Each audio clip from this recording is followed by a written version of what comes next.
अभी जो जिसकी बात की जाई जाई थी अभी कि जो ज्योति का मैंने उदाहरण दिया था, जो प्रकाश का मैंने उदाहरण था, ऐसे नहीं है कि कोई वहां पे वहां पे ज्ञान का प्रकाश हो गया कि वहां पे अंदर बाहर वो खुली आंखों से दिख रहा है, वो पूर्ण दिख रहा है, वहां विराट है, वहां पे दूसरा कुछ भी नहीं है। मैं उसकी बात करती हूँ, ना कि वो मेरे देह के अंदर बात है, ये मेरे शरीर के अंदर मुझे दिखता है, वो सारे मेरे मन के अनुभव है। जो बोध घटता है, जहाँ पे चखा जाता है, वो जो इन्होंने बात की, मैंने इनके शब्दों पे ही वो बताया था। और वो अंदर बाहर सब दिखता, खुले आंखों से दिखता, उस परमात्मा के अलावा कुछ भी नहीं दिखता। जो हमें नहीं दिखता होता वो दिखने लगता है, कि जिसे हम इस संसार को सत्य मानते हैं, फिर ये नहीं दिखता, सिर्फ परमात्मा ही दिखता है हमारे अंदर बाहर आर पार बॉडी के, पूरा वही परमात्मा ही कण कण में दिखता है, फिर उसके अलावा कुछ नहीं दिखता। चाहे आप आंखें बंद कीजिए, चाहे आप आंखें खोलिए, वो पूर्ण दिखता है। ये मेरा भाव है। तो आप अब आप बोलिए डॉक्टर भैया, करीना को तो सब झलक। अभी दिख रहा है खुले में आपको? हाँ दिख रहा है, वो 24 घंटे दिखता है, उसको क्या देखना है, उसका रूप रंग आकार नहीं है, फिर भी दिखता है। इसमें तो कोई सत्य है संशय भाई, यही सत्य है, यही यही संत महात्माओं ने कहा है, यही शाश्वत सत्य है। जो बता रहे हैं एकदम कटु सत्य है, इसे स्वीकार कीजिए आप लोग।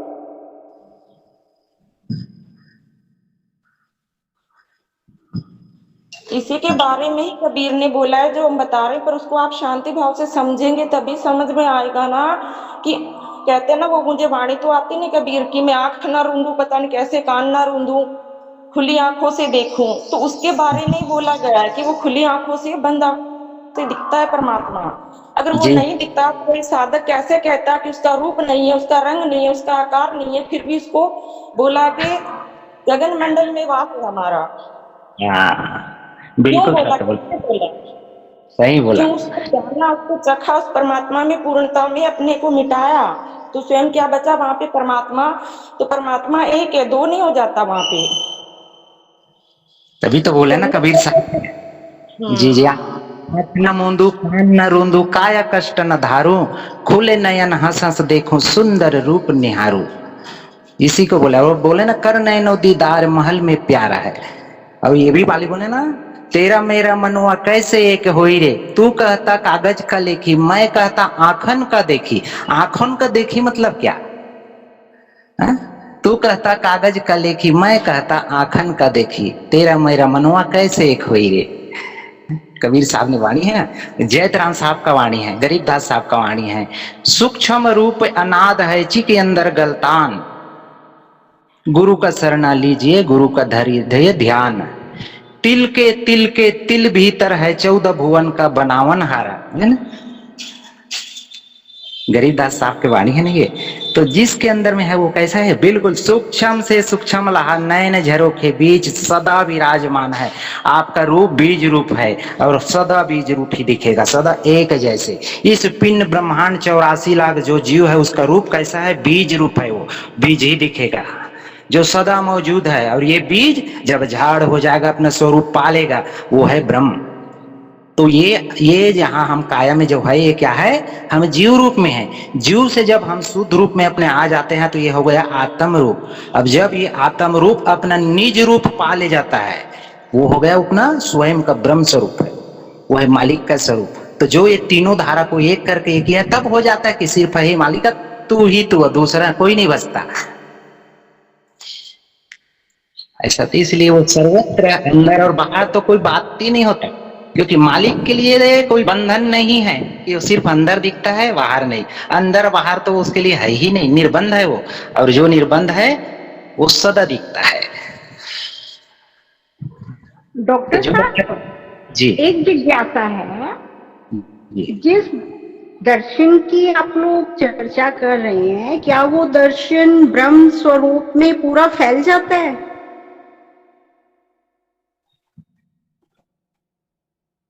कैसे बोले? मतलब ब्रह्म स्वरूप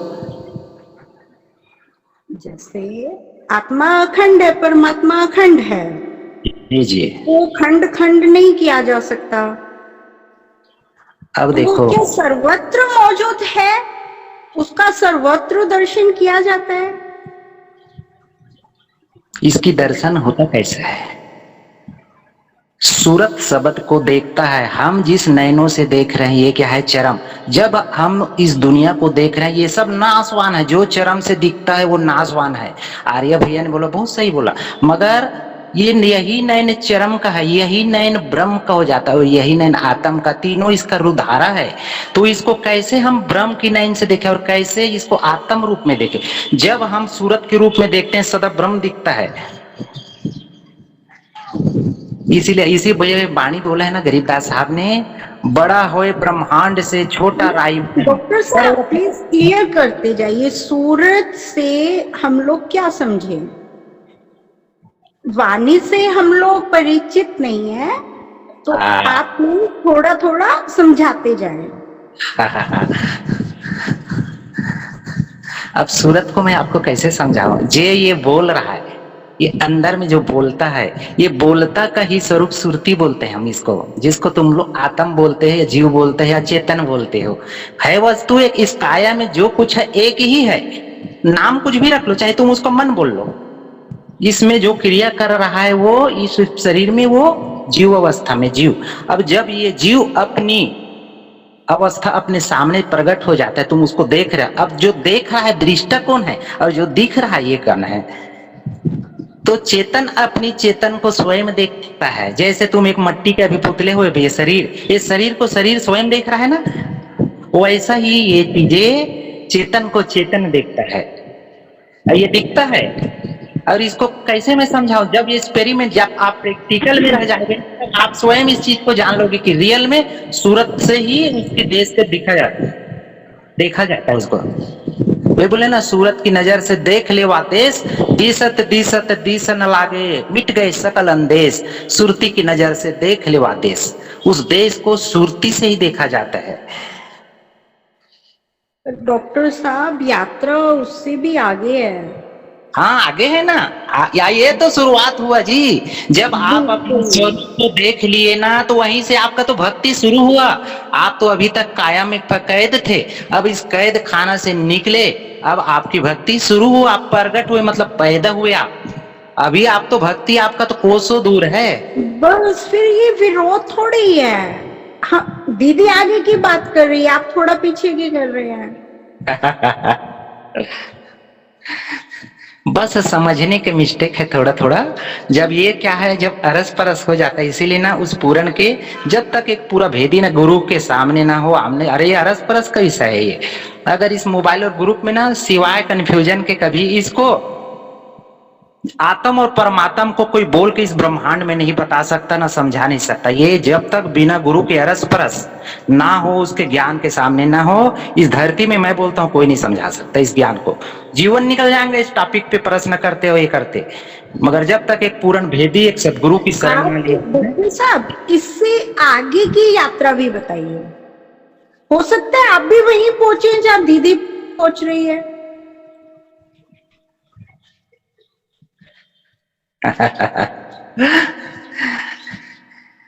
आगे का यात्रा सुनोगे क्या है? बिल्कुल सुनेंगे डॉक्टर साहब। आगे का आपकी यात्रा सिर्फ दर्शन का है, सुनने का नहीं। ऐसा कोई शब्द नहीं है जो इस चीज को जान लो। जब आप अपना स्वरूप देख लोगे, उस पल देखने के बाद आप जान जाओगी, ओ हम सो हम, वो भी मैं ही हूँ सो भी मैं ही हूँ। आप अभी सिर्फ कल्पना कर रहे कि इस दुनिया को चलाने वाला जो पिंड ब्रह्मांड में मैं ही हूँ, मैं हूँ, आप बोध में हो, मैं दर्शन। क्षमा डॉक्टर साहब, क्या वहां पर भी दर्शन शेष रहेगा? यही तो चीजें है जिसको देखना क्यों बोल रहा हूँ। ये चीजें को आप डॉक्टर साहब दर्शन से जी। और उससे आगे फिर चलेंगे कि यात्रा हो चुकी है पूरी? आप अपना स्वरूप का तो दर्शन एक जीव का तो करके बता दो। बात में ये कल्पना है कि उसके आगे ये जन्म खत्म हो जाएगा अगर कहीं आपके अंदर में एक तिल भी मैल है, अगर आपने ये को शुद्ध नहीं कर पाया ना, तो ये सिर्फ बोलने का है कि आगे आगे इस आगे आप अपना स्वरूप जो ये चेतन जीव का स्वरूप को तो देख के बता दे। पीयू की स्वरूप को तो दूर की बात है। ये जीव पीयू का जब जो भी होता है ना मिलन, एक काया में रह के कभी नहीं होता। इसलिए वह बोला ना, डोरी आए अधरे से अधरे दर्शन होए, काया से बाहर लखे संत कहाए सोए। तो उसका ये डोरी अधर में है, गगन मंडल से उतरे अवगत सत्य कबीर। जो कबीर की हम बात कर रहे हैं, ये काया में बैठ के बोल रहा है, ये तो उसकी सूरत है। आवे जावे सो कौन सूरत, प्रतिबिंब है उसका, अपना निज स्वरूप अपना जो है गगन मंडल। जब तक आप अपना दसम द्वार ना खोलोगे, आप अपना द्वादश नग देवा का दर्शन नहीं कर पाओगे। और जब एक बार इस द्वादश नग देवा का दर्शन कर लिए, आद अनाद सदैव रहेगा सूरज की तरह। यह है द्वादश नग देवा। इसके लिए हर संतों ने क्यों बोला है, आपको त्रिकुटी से आगे का जो सफर है, इसमें जाने के लिए आपको एक द्वादश नग दसम द्वार, जिसको सुन बोलते हैं, उसके परे आगे जाना है आपको। तो जैसे हम लोग बोल दिया कि ये मिनटों का काम नहीं है। इस चीज को करने में आपको आपके आधा जन्म भी क्यों, कबीर साहब को क्यों 14 साल 15 साल लग गए, धर्मदास को क्यों 12 साल लग गए भक्ति। अगर उसके गुरु ने तो उसको उसी पल बोल दिया कि यही सब कुछ है, फिर तो गुरु और शिष्य का रोल ही खत्म ना। गुरु नानक देव को क्यों इतना साल लग गया। हर संतों की उसकी वाणियों को पढ़ो कि मुझे उस परम तत्व का दर्शन में 14 से 15 साल लगा। कोई भी संत जो रियल, चाहे कबीर साहब हो, गरीबदास साहब हो, पलटू साहब, सबकी वाणी पढ़ लो, ये चीजें लिखा है। तो किस चीज के दर्शन के लिए उसको 12-15 साल लगा, और क्यों ये वाणी में अपने ये चीजें लिखा गया है उसने। उसका कोई भी जीवनी पढ़ लो, कोई भी संत का, चाहे रविदास का हो, क्यों संतों ने ऐसा लिखा है। सत्साई जी, ये अरस परस का विषय, बिना गुरु बिना ये का आमने सामने का विषय मोबाइल का नहीं है। सत्साई मुझे लगता है डॉक्टर साहब, शायद आप जो कह रहे हैं, शायद मुझे आज शायद आपके शब्द शायद समझ में आए।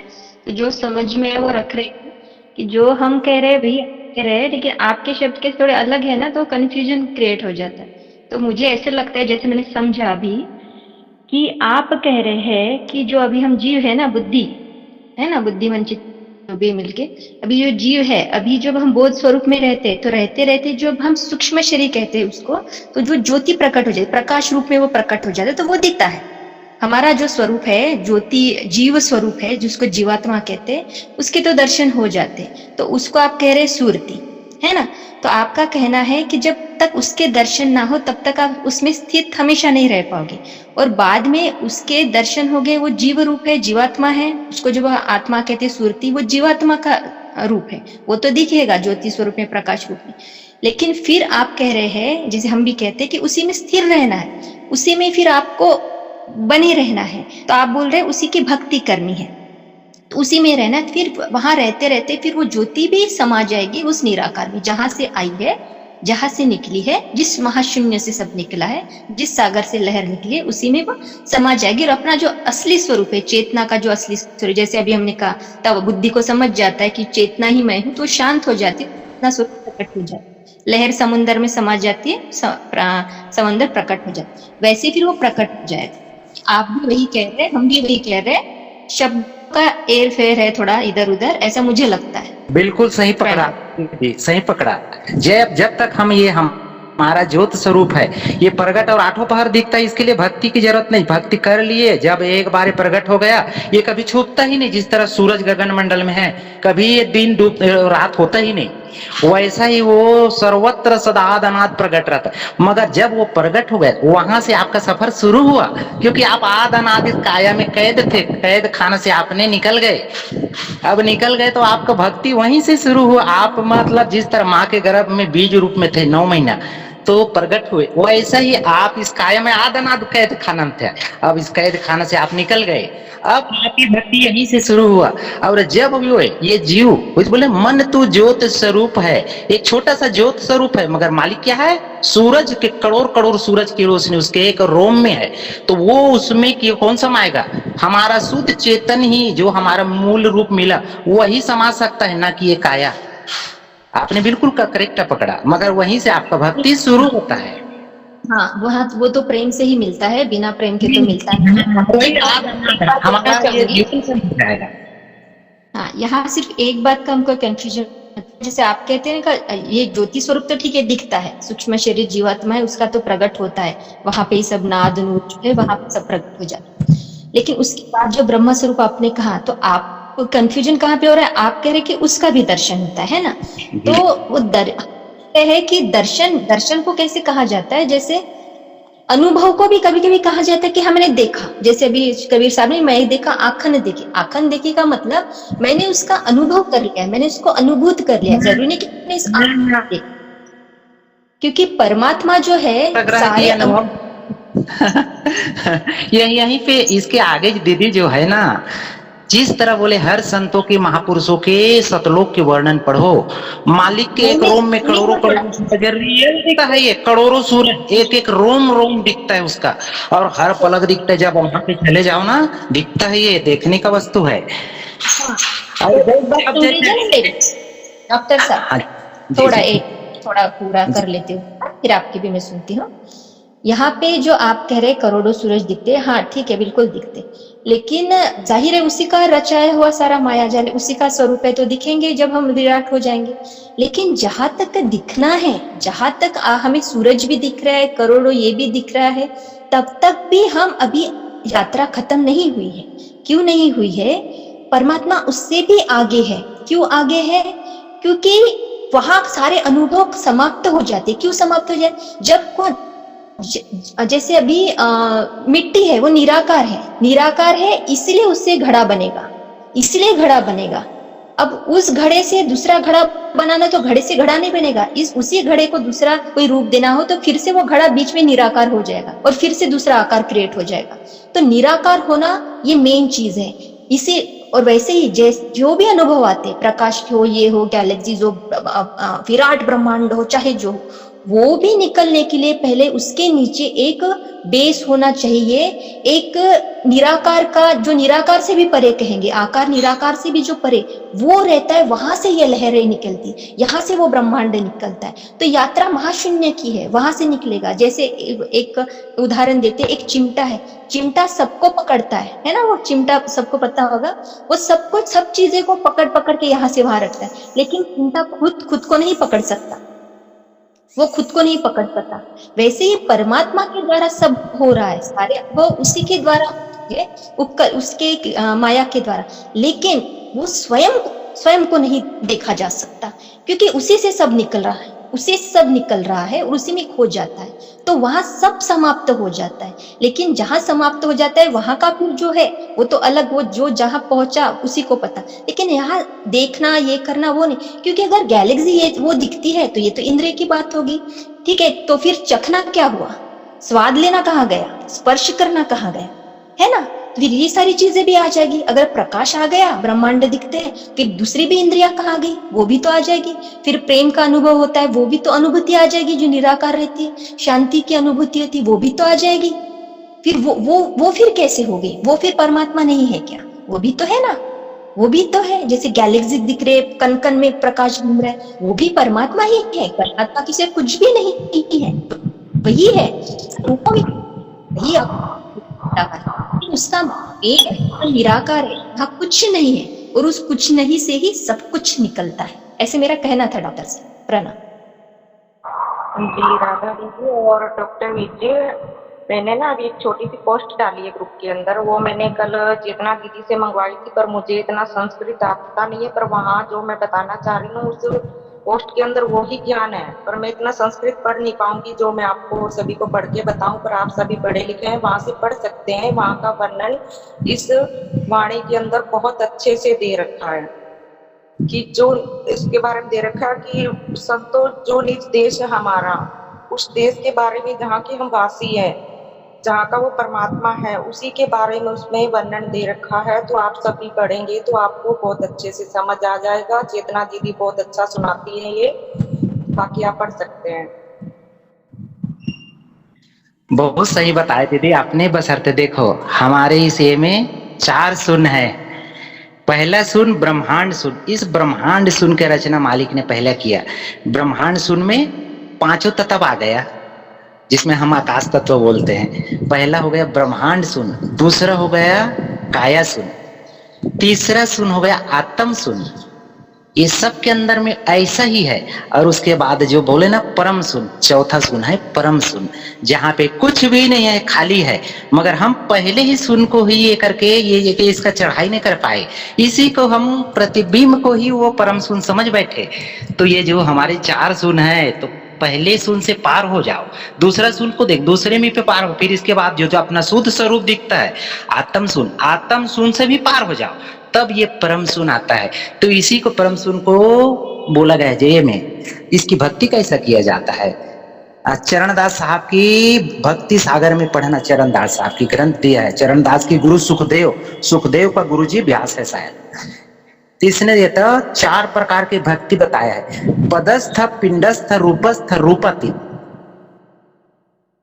ये चारों का भक्ति कैसा है? अब मैं कल किताब में, अभी तो मैं ऊपर में हूँ छत में, नीचे में ग्रंथ है, इसको मैं खोल के आपको दिखाऊंगा कि पदस्थ का भक्ति किसको बोलते हैं, पिंडस्थ, रूपस्थ और रूपति। रूपति में परम सुन कुछ भी नहीं है, वहां पे सब खत्म हो जाता है। मगर इस सीढ़ी को पार करने के लिए कैसे निकला जाता है? हम सिर्फ यहीं तक ही मान लिए ना, आंखों से देख के माना जाता है उसको कि वो परम सुन कैसा है और कैसे उसमें सब समाया हुआ है, फिर वहां पे कुछ भी नहीं है। आपका भी मंजिल वही है बताना, बशर्ते आपका कहाँ पे हो। सिर्फ ब्रह्मांड सुन का सुन को मैं समझ बैठे, इसके बड़े आगे परम सुन है, उसके लिए परम सुन लिखा है, वो कैसा मार्ग है, और अब 20 संतों ने ये नहीं मार्ग दिया।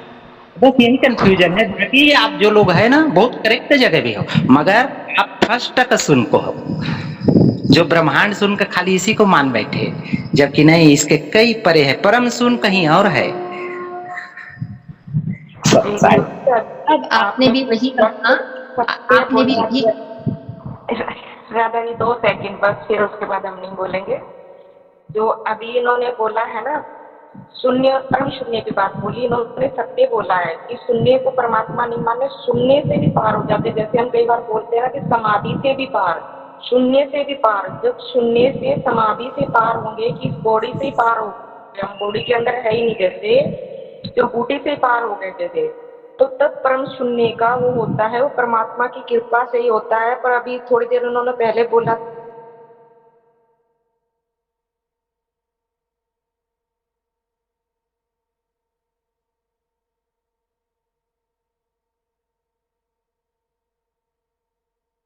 मिलता है तब इतना सहज लगता है कि मैंने इतने जन्म गंवा दिए, तो वो इतना सहज है।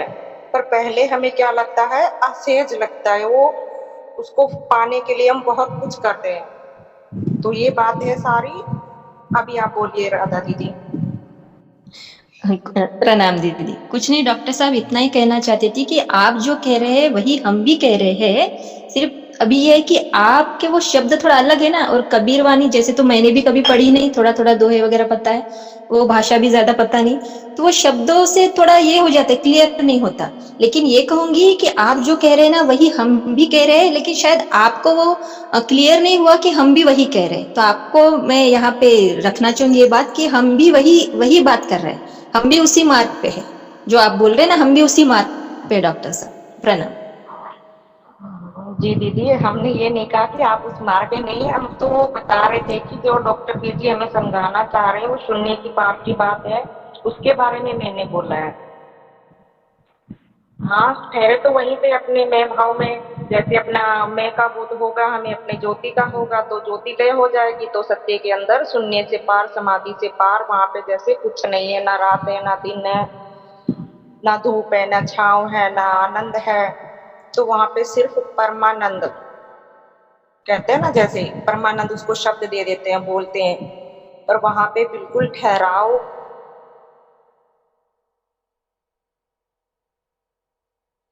आता नहीं है।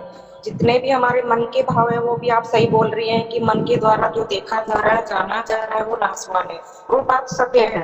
पर वहां पे मन नहीं पहुंचता। मन कहाँ पहुंचता है? जहां हम शून्य समाधि में बैठे हैं, कि हम शून्य समाधि को भी जान रहे हैं वहां पे, कि हम सुन बैठे हैं, यहाँ पे कुछ भी नहीं है जैसे, फिर भी हम शून्य को तो जान रहे हैं वहां पे, समाधि को भी जान रहे हैं, हम अपने निर्विचार को भी हम जान रहे हैं वहां पे। तो जो जानने वाला है वो अपने स्वरूप में आएगा, फिर कौन किसको जानेगा, फिर कौन किसकी भक्ति करेगा, कौन किसका ज्ञान करेगा वहां पे। तो फिर एक में आ जाता, तभी इसको बोला जाता है कि ध्यान और ज्ञान से परे है वो परमात्मा। तो सभी वही बात बोल रहे हैं, बस एक एक शब्दों का थोड़ा बहुत हेर फेर हो जाता है, पर जिसके अंदर ये घटना घटेगी वहां पर फिर सारे प्रश्न हमारे गिर जाएंगे, कोई प्रश्न ही नहीं रहेगा कि जिसकी हमें खोज है वो अंतःकरण में हमें मिल गया, हमारी मन की शांति हो गई, हमारा मन जीते जी मर गया, अभी रहा ही नहीं, अपने असली स्वरूप में आ गया। बिल्कुल सही बोला दीदी। जैसे ये मैंने 4 शून्य बोला, 4 शून्य में मन बुद्धि चित्त अहंकार ये कहाँ तक है? सिर्फ 2 शून्य तक है। पहला ब्रह्मांड शून्य, क्योंकि ब्रह्मांड का भी निर्माण यही पंचकोश से हुआ है, और दूसरा ये काया शून्य, काया में भी वही सेम 5 तत्व है। तो दोनों में मन बुद्धि चित्त अहंकार ये दो शून्य तक है। और जब हम अपने शुद्ध चेतन स्वरूप को पा लेते हैं वहां पे फिर यहाँ मन बुद्धि चित्त यहीं तक का है। फिर उसके आगे अपना शुद्ध स्वरूप आत्म में, वहां नहीं है ये। और उसके आगे आत्म अपना निज परम आत्म में जब जाता है वहां पे सिर्फ ये आत्म का भी लय हो जाता है, सिर्फ परम आत्म बचता है। और वो कहाँ पे है? परम शून्य में है। और वो परम शून्य उसकी निवास स्थान है मालिक का। परम शून्य ही मालिक नहीं है, वहीं से वो प्रकट होता है, उसी में लय हो जाता है। जब आप इस दोनों का मिलन हो गया यही मुक्ति है। और जब तक हम ये 2 शून्य में है तब तक हमें मन बुद्धि चित्त और 3 गुण 5 तत्व 25 प्रकृति सदा सताती रहेगी।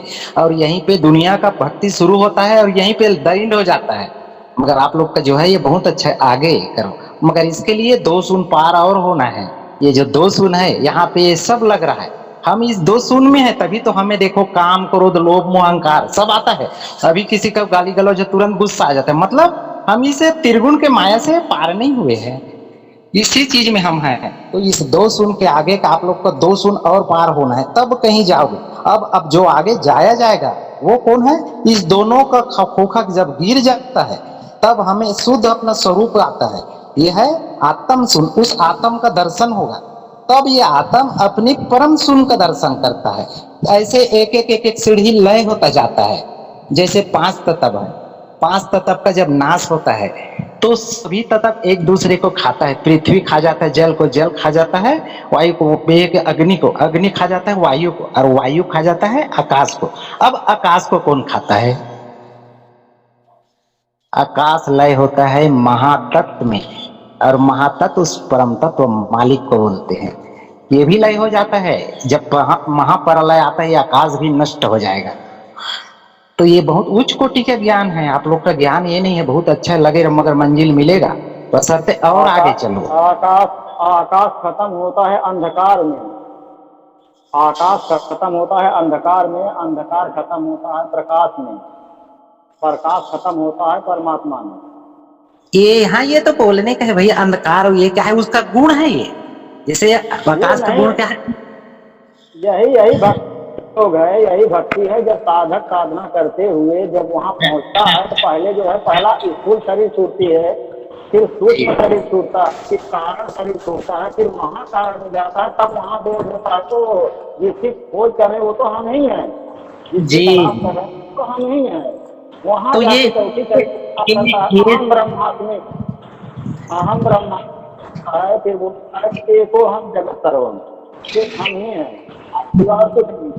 और आपके सिवा कुछ है ही नहीं है। मगर आप देख के बोल, देख के करो। यही तो बोला ना, ओहंग और सोहंग का अर्थ क्या होता है?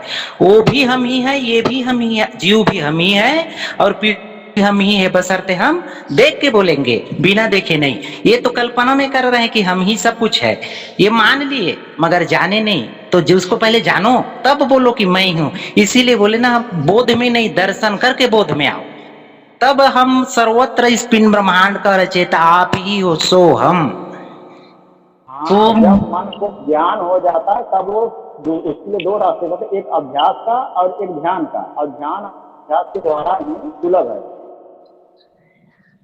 अभ्यास से भैया जो हम अभ्यास कर रहे हैं ये कहाँ तक का कर रहे हैं? सिर्फ दायरे में रह के अभ्यास कर रहे हैं। हम काया के अंदर बैठ के आंख कान मूंद के कर रहे हैं। इस दायरे से तुम आध अनाद मर जाओगे। बोले ना, बड़े बड़े योगी तब से तब के भी हो गया, मगर जो दर्शन हुआ अंदर में नूर और नूर एक नाद का, ये क्या है? काया के अंदर घड़ा सेम प्रतिबिंब है, ये ओरिजिनल नहीं है। और जब ओरिजिनल अगर दर्शन होगा, देखो आप अनंत ध्यान में चले जाओ 4 घंटे, और सिर्फ अपने आंखें को खोल दो, कहाँ गया तुम्हारा प्रकाश और नूर? उसी पल खत्म ये क्या हो, जो कुछ खत्म हो खत्म नहीं होता है। जब जब जब अपना बोध हो जाएगा तो सब में एक में सब दिखेगा, अन्य कुछ नहीं दिखेगा। जो अन्य कुछ दिखेगा कुछ है ही नहीं है, एक आत्म सिवा और कुछ है ही नहीं है जगत में। जब परमात्मा ही प्रकाश बना, परमात्मा ही अंधकार बना, फिर आकाश बना, फिर एक ही वायु है, बना, फिर अग्नि बना। हाँ, सब एक ही है, दो नहीं। देखो ये काया है राम का अपना कहे गंवार। ये काया जो बना है ना, जिसको हम माया माया बोल रहे हैं, ये काया है राम का अपना कहे गंवार। मालिक ने अपने विषय के लिए ये काया का भी निर्माण किया। इसके अंदर में ही मालिक ने जीव रूप में विराजमान बैठा है, और इसी काया के बाहर भी मालिक सदा सर्वत्र भी विराजमान। तीनों एक ही है, मगर हम तीनों को जान लिए तब तो हमारा भ्रम भागा ना कि ये काया भी उसी का ही। प्रभु भी क्या है, चार शरीर है, ठीक है, चार शरीर है। ये स्थूल शरीर है, सूक्ष्म शरीर है, कारण है, महाकारण। जी जी। और बिना गुरु के ये चारों शरीर छूटता नहीं है। आदमी क्या होता है, स्वप्न में डेली देखता है और जागृत अवस्था तो बनी रहती है, तो स्वप्न और जागृत का भान हमेशा रहता है, लेकिन कारण महाकारण का भान ध्यान और अभ्यास के द्वारा होता है और गुरु के सानिध्य से। जब उसका वो अभ्यास हो जाता है तब जाके उसको पता चलता है वो हम ही है, मतलब सब कुछ हम है, तब भान होता है। लेकिन क्या है, सूक्ष्म और मन दोनों एक सिक्के के दो पहलू है। वहाँ ये शरीर का भान स्वप्न में नहीं रहता है और जागने के बाद स्वप्न का भान खत्म हो जाता है। इसीलिए यही माया जो कारण शरीर है, कारण जो है क्षत्रिय अवस्था है, वहाँ जाके निर्भय हो जाता है। वहाँ किसी मतलब क्षत्रिय अवस्था में जाने, क्षत्रिय का मतलब होता है निडर, निर्भय। जब व्यक्ति ध्यान में अंधकार में जाता है तो वहां उसे कुछ नहीं दिखाई देता, सिर्फ अंधेरा के सिवाय। अंधकार में जाने के बाद तब वो निर्भय हो जाता है। न तो वहां जो है माया वहीं से प्रकट होती है, वहीं सब कुछ प्रकट हुआ, सूक्ष्म और स्थूल दोनों प्रकट हुए हैं। लेकिन जब अभ्यास करते करते करते करते जब अंधकार का जब पार हो जाता है तब उसे प्रकाश दिखाई देता है, दिव्य रोशनी प्रकाश में। तो वहां जाने के बाद पता चलता है वो हम नहीं है, वहां एक हम, बस एक हम दिखता है और दूसरा कुछ नहीं। अब ये चार कारण आपने शरीर बता, देखो हमारे शरीर में क्या चार तो बता दिए, चारों है, चारों का चार गुरु ये कारण ये शरीर में ही विराजमान है। अब देखो कैसा वो विराजमान है, चार जी हाँ, इसी शरीर में चारों गुरु विराजमान है। अब उसको मैं बताता हूँ। चार गुरु है देह में जाने बिरला कोय, चार गुरु जाने बिना ज्ञान कहाँ से होए। पहला गुरु है कंज में कंजा नाम कहाए, दूजा गुरु है गगन मन थे ही पतियाए, तीसरा गुरु है दो दल कमल में जहां सुरती लगाए, चौथा गुरु है सतलोक में सो सतगुरु कहलाए। ये चार गुरु है, तो तीन से पार होना तो ये चौथा सतलोक में सतगुरु है, सतगुरु दी निदान। ये बोले सत वस्तु सतलोक है, सतगुरु दे दी निदान, सूरत निरत के अंतरे पाया पद निर्वाण। तो ये सूरत और निरत के अंतरे पार है, तब पाया पद निर्वाण, अपने स्वरूप को पा लिया, तब बोलो हाँ ये पिंड ब्रह्मांड मैं ही हूँ। तो ये चारों गुरु को पहले कौन बता रहा है? ये जी स्थूल शरीर जो है, स्थूल शरीर जागृत अवस्था जो है, इसका जो है कहाँ परमात्मा रहता है? आंखों में, ठीक है, स्थान है आंख। दूसरा है सूक्ष्म शरीर, इसका स्थान है कंठ। तीसरा शरीर है कारण, इसका स्थान है हृदय। और जो महाकारण है, जहाँ राम बोलते हैं या प्रकाश बोलते हैं, वो जो हम बोलते हैं वो है ब्रह्म।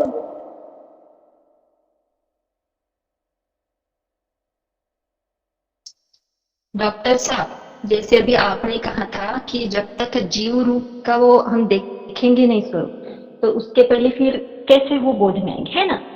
तो वो बात भी सही है। लेकिन जैसे अभी आप यहाँ पे बाकी की भी बातें कह रहे हैं, जैसे चार गुरु है, बाकी ये जो बहुत ज्ञान की जो बातें चल रही है और भी गहरी, तो वो भी तो बातें फिर बाद में ही समझी जाएगी ना। शुरुआत में समझ नहीं पाएगा जो साधक है, अभी से वो बात समझ नहीं पाएगा कितनी भी बताए। तो चाहे जो भी ज्ञान हो, शुरुआत तो उसको करनी पड़ेगी, वो जहाँ खड़ा है वहीं। यानी अभी वो कहाँ खड़ा है? साधन साधक काया में खड़ा है। जब भी हमने भी शुरुआत की थी, हम कहाँ खड़े थे? काया में ही खड़े। मेरी भी शुरुआत हुई काया से ही हुई।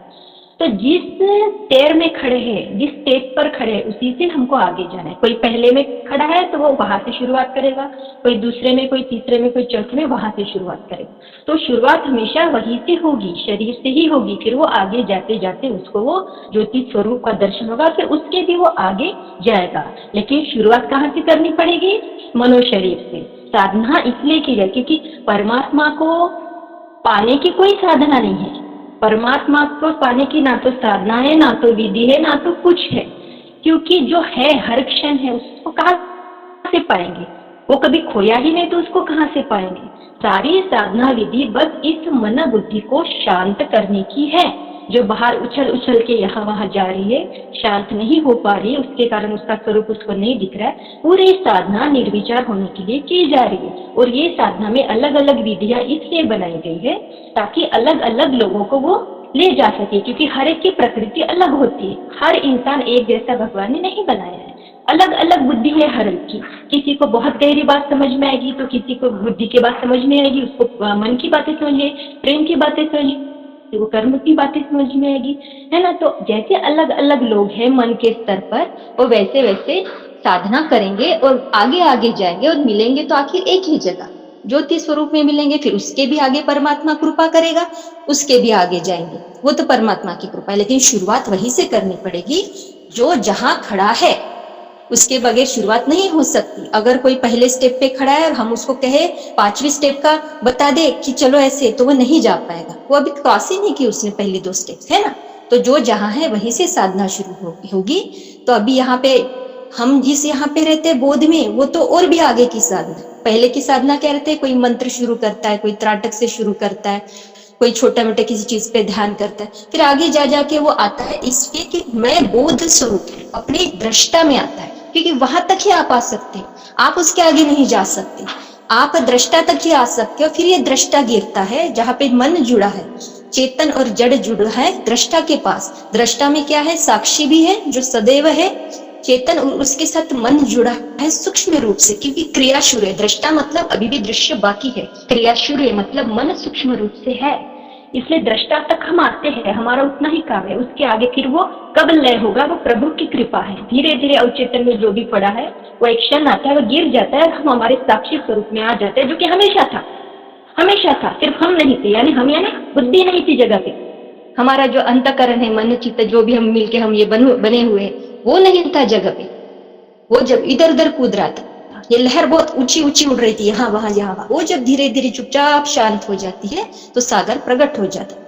तभी हम हमारे यहाँ जो साधना चल रही है वो बोध स्वरूप में आके टिक गए हैं, है ना। उसको कहते हैं, वह देखा नहीं, बोध को सिर्फ बोध ही किया जा सकते, वहां देखते नहीं हम, वहां दिखता नहीं कुछ। और भी एक सूक्ष्म बात जो सभी मानेंगे, कौन सी चीज है, कोई भी साधना की जरूरत नहीं, इसको ना कुछ ज्यादा बुद्धि की जरूरत है। कौन सी चीज है जो हमसे अलग ही नहीं होती, 24 घंटे हमारे साथ है? कौन, क्या है ऐसा कि जो हम अलग ही नहीं कर सकते? आप सभी देख लीजिए, क्या है ऐसा कि आप अलग ही नहीं कर सकते, कितना भी कोशिश कीजिए। क्या है वो? आपका होनापन। आप हो, आप है, आप बता सकती हाँ मैं हूं, यही तो है आपका चेतन, यही तो है आपकी आत्मा। आप हमेशा होते हो। फिर आप कहेंगे मैं नींद में जाता हूं, तब तो नहीं होता, नहीं तब भी होते हो। सिर्फ आपकी बुद्धि ये जो बता रही ना अभी जागृत में कि मैं हूं, ये बुद्धि बता रही है। ये भाव जो है वो जागृत का भाव है, ये भाव है आपको जो फील हो रहा है कि मैं हूं, बुद्धि बता रही, वो भी लय होती है, तब भी आप होते हो। तो ये होना कभी नहीं जाता, ये हमेशा रहते, यही आप है। और इसी होने में होते होते होते होते आप पहुंच जाते हो अपने सत्य स्वरूप में। हाँ, इतना ही कहना चाहूंगी जी। प्रणाम। जब सत्य स्वरूप में पहुंच जाते हैं तो फिर तो मिट जाते हैं ना, मतलब। हाँ हाँ, वही लय होना। हाँ, मतलब फिर से तो दोबारा कोई अस्तित्व में जन्म नहीं लेना होता है ना, फिर तो जब मिट गए तो एक बार हाँ, मतलब वही शरीर का जब मिट ही गए तो फिर बाद में तो कोई हमें, बाद में फिर वो जो योनियां जो इतनी इतनी है, जब हम सत्य स्वरूप में चले जाते हैं तब तो दी एंड हो जाता है ना, मतलब। जब आप हम कौन है, हाँ, फिर आपकी जगह हो गए, जब आपको पता ही नहीं है, आप भाव में रहोगे। देह भाव में रहोगे। शरीर का होता है, क्यों होता है? शरीर इसलिए होता है, सुन लीजिए ना पूरा। शरीर का जन्म इसलिए होता है कि कोई इच्छा होती है। अगर मेरी कोई इच्छा है तो उसको पूर्ण करने के लिए मैं साधन ढूंढूंगी, तो वो साधन है हमारी इच्छा की पूर्ति के लिए। तो जब तक हमारी इच्छा की पूर्तियां नहीं होती तो हम फिर से, ये शरीर गिर जाता है लेकिन सूक्ष्म रूप में हमारी इच्छाएं बाकी रहती है। तो उस इच्छा की पूर्ति के लिए फिर से हम दूसरा शरीर लेते हैं। तो जब हमें हमारा स्वरूप का बोध हो जाता है, ज्ञान हो जाता है, तो वहां सारी इच्छाएं खत्म हो जाती है, क्योंकि दिखता है कि सारा संसार मैं ही हूँ, तो कौन सी इच्छा करेगा, सब कुछ मैं ही हूँ दिख जाता है, तो इच्छा कहाँ बची। इसलिए फिर ये जो सूक्ष्म शरीर बहुत दिन से पकड़ बनाए हुए था, एक ज्योति रूप में पकड़ बनाए होता, वो लीन हो जाता है, ये सूक्ष्म शरीर चला जाता है। इसलिए कहते फिर से जन्म नहीं होता, क्योंकि इच्छा नहीं बची तो फिर से ये सूक्ष्म शरीर क्यों दूसरा शरीर धारण करे, इसलिए जन्म नहीं होता, ऐसा है। लेकिन जब तक ये शरीर है, ज्ञान होने के बाद भी उस शरीर का पूरा उपयोग किया जाएगा, लोक कल्याण के लिए, ज्ञान देने के लिए किया जाएगा, क्योंकि ये एक शरीर ही मेरा नहीं है। फिर जब मुझे पता चल जाता है उस बुद्धि को कि मेरा चेतन स्वरूप क्या है, ये तो शांत हो जाती, लेकिन उसे ये भी ज्ञान हो जाता है कि ये चेतना सर्वत्र मैं ही हूँ, ये सारे शरीरों में ही मैं जितने भी शरीर है वो भी मेरे द्वारा ही कार्य कर रहे हैं। मेरे शरीर में भी वही चेतना है और आपके शरीर में भी वही चेतना है, तो कोई अलग नहीं। ये शरीर मिट जाएगा लेकिन दूसरा शरीर है वो भी मैं ही हूँ, इसके बाद में कोई शरीर और प्रकट होगा वो भी मैं ही रहूंगी, ये ज्ञान हो जाता है। तो या फिर कोई फर्क नहीं पड़ता किसने जन्म लिया किसने नहीं, है ना। बहुत अच्छा समझाया। तो बोध कितना जरूरी है, बोध अभी जरूरी है, मतलब दर्शन भी जरूरी है, बोध भी बहुत जरूरी है। हाँ दीदी सुनो ना, एक दिन ऐसा कोई भी जीव बता दो जो अपनी इच्छा को रोक के बता दो, एक दिन क्या 1 मिनट भी रोक के बता दो कि आपकी मन में इच्छा ना उठे, 1 मिनट भी कोई रोक सकता है? ये बोलने का है जी। वो इच्छा की बात नहीं कर रही, जिस इच्छा से कर्ता भाव जुड़ा है वो इच्छा की बात कर रही। इच्छा है, इच्छा क्या उठेगी, जो जरूरी कार्य है वो करने के लिए पहले वो मन में विचार उठेगा, फिर कार्य किया जाएगा, लेकिन उसके साथ आपका अटैचमेंट नहीं होगा कि ये मैं ही कर रहा हूँ। तो इच्छा उठ नहीं दीदी, इच्छा उठा कौन रहा? इस काया में रह के ये जीव ही तो इच्छा उठा रहा है ना, यही तो इस शरीर में तो एक ही करता है, वही इच्छा उठाता है। क्योंकि ये शरीर में रहते रहते आद अंत मरते तक इच्छा का नाश, क्योंकि विचारों का आना और जाना और मन की स्थिरता जब तक एक काया है कभी हो ही नहीं सकता। और हम सोचेंगे हमारी इच्छा मर गया और हम मुक्त हो गया ना, ये मुक्ति नहीं है। इच्छा नहीं मरती डॉक्टर साहब, आपको पता चल जाए। अब इच्छा, अच्छा आप किसकी इच्छा करोगे बताइए, आप किसकी इच्छा करोगे? जब आपको पता चल गया हमारा स्वरूप इतना विराट है, सारे शरीर में मैं ही कार्य, आप कौन सी इच्छा उठाओगे? आप इतना, आपकी बुद्धि इतनी शांत हो जाएगी कि जो भगवान करा रहा है वो आप करोगे, जो चल रहा है भगवान, भगवान की मर्जी, आप वैसे चलोगे। कौन सी इच्छा उठाओगे? वो कर रहा है वही करता है, परमात्मा करता है, आप नहीं हो। हाँ, तो जो वो अंतिम है वो, मगर ये संसारी जीव की इतना ये नहीं है कि उस अंतिम अवस्था को पल में पा जाए। इच्छाओं का मारना मत, शुरू करेगा ना, शुरू करेगा वो साधना और फिर पहुंचेगा, तो करनी पड़ेगी उसको। हाँ, तो इच्छाओं का मारना ही नहीं, क्योंकि शरीर जब तक है तब तक इसमें इंद्रिय है तब तक ये अपना काम करता रहेगा। क्योंकि इंद्रिय कभी मरता नहीं, करना तो मन मरता है न विचार जाता है। तो ये मुक्ति इससे परे चीज है। तो कैसे हम इस शरीर को, क्योंकि अगर आप में इच्छा है और फिर आ गए जन्म लिए तो यही कष्ट तो फिर आप में चालू हुआ, तो दुख और सुख से आप मुक्त कहाँ हुए? आत्मा सर्वत्र है सब में, तो जब चाहिए आते शरीर मरता है, शरीर मरा, आत्मा तो अजर अमर है, मगर ये आत्मा अजर अमर है फिर तो दूसरा का खोखा पकड़ता है ना, तो फिर तो वही दुख सुख में आके यही भुगतता है, तो मुक्त कहाँ हुए? इस संसार में कर्ता कोई भी नहीं है, सब गुणों में बरत रहे हैं। सिर्फ यही अज्ञान है कि हम इस छोटे से शरीर में आके, यह बुद्धि शरीर के तल पे इंद्रियों के द्वारा काम करती है, तो वो समझ जाती है, मान लेती है कि ये शरीर मैं हूँ, इतनी सी छोटी सी मैं हूँ, ये अज्ञान के द्वारा फंस जाती है।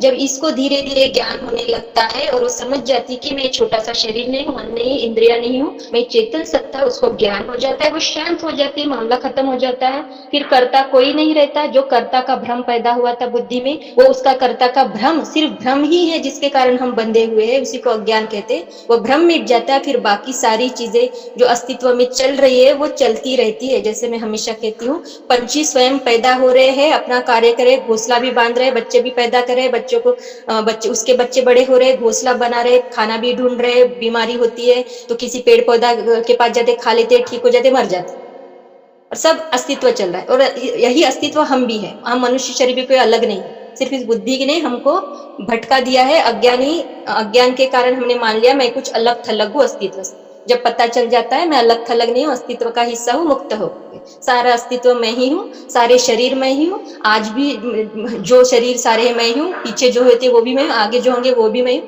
क्योंकि परमात्मा और माया हमेशा थे, हमेशा है, हमेशा रहेंगे। यही है बस। धन्यवाद जी। बहुत बढ़िया।